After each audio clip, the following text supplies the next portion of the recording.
કાંકરેજ તાલુકાના થરા રાધેશ્યામ મહિલા મંડળ દ્વારા ગુરુ પૂર્ણિમા પર્વની ગુરુવંદના કરી ઉજવણી કરવામાં આવી। કાંકરેજ તાલુકાના થરા ભક્તિનગર સોસાયટીમાં રાધેશ્યામ મહિલા મંડળ દ્વારા મહિલા મંડળના આગેવાન ગોદાવરીબેન ત્રિવેદીની પાવન સાનિધ્યમાં ગુરુ પૂર્ણિમા પર્વની હર્ષોલ્લાસભેર ગુરુવંદના કરાઈ।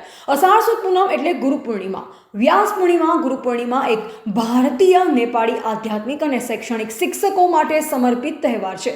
આ તહેવાર પરંપરાગત રીતે હિન્દુ, જૈન અને બૌદ્ધ દ્વારા ઉજવવામાં આવે છે। તેમના શિક્ષકો પ્રત્યે કૃતજ્ઞતા વ્યક્ત કરવા માટે ગુરુ પૂર્ણિમા એટલે ગુરુ અને શિષ્યના પવિત્ર સંબંધો ગાઢ બનાવતો પર્વ। સદગુરુ શિષ્યના જીવનને દિશા આપે છે। આ પર્વ નિમિત્તે દરેક શિષ્ય પોતાના ગુરુને નમન કરી આશીર્વાદ મેળવતો હોય છે। ઈશ્વર અને માતા પિતાની જેમ જ ગુરુનું સ્થાન ઊંચું અને પૂજનીય છે।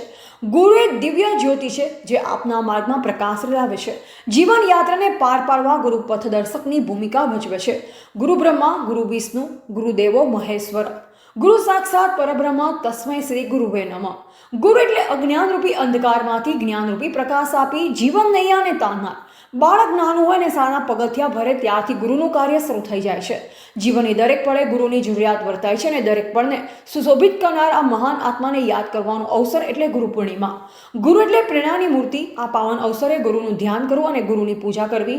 ભગવાન રામ હોય કે કૃષ્ણ, તેઓને પણ જીવનનો ઉપદેશ આપનારા ગુરુઓ જ હતા।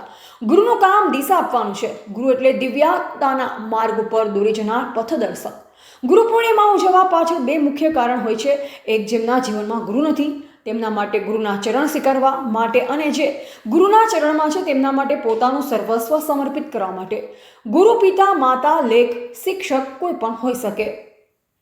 રિપોર્ટર અલ્પેશ ગોસ્વામી, કાંકરેજ।